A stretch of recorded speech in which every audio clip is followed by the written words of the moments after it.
ভারত সফরে বাংলাদেশ দলে বড় চমক জাকের আলী।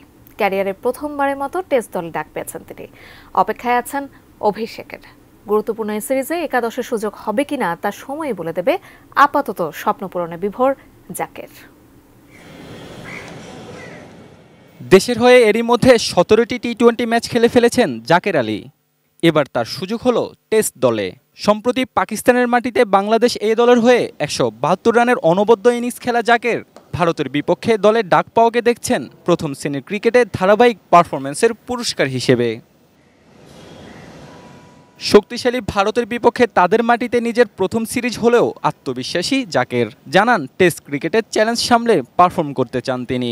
প্রিপেয়ার্ড মনে করেছেন বলে আমাকে সিলেকশন করেছেন, তো এখন আমার দায়িত্ব যে আমি আমার বেস্ট পারফরমেন্সটা করব। তো তাদেরকে নিয়ে অবশ্যই পরিকল্পনা চলতেছে, যারা যারাই খেলবে, তো নিজের প্ল্যান অনুযায়ী খেলার চেষ্টা করব।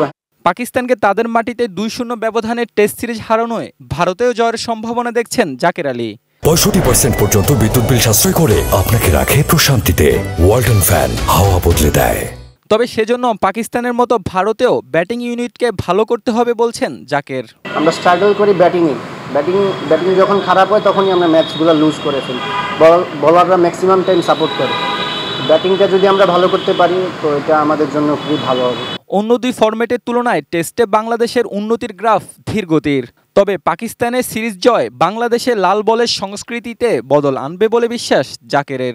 যে আমরা যে সিরিজটা জিতে আসলাম, এটা মানে ডমিনেট করে যে দুটা ম্যাচ জিতে আসা, তো অবশ্যই এটা তো কালচার চেঞ্জেরই একটা আভাস। রঙিন পোশাকে অভিষেক রাঙালেও বুমরা অশ্বিনদের বিপক্ষে সাদা পোশাকে সুযোগ পেলে কেমন করেন জাকের, সেটাই এখন দেখার অপেক্ষা। Mahmud Ibrahim, ATN news, Dhaka.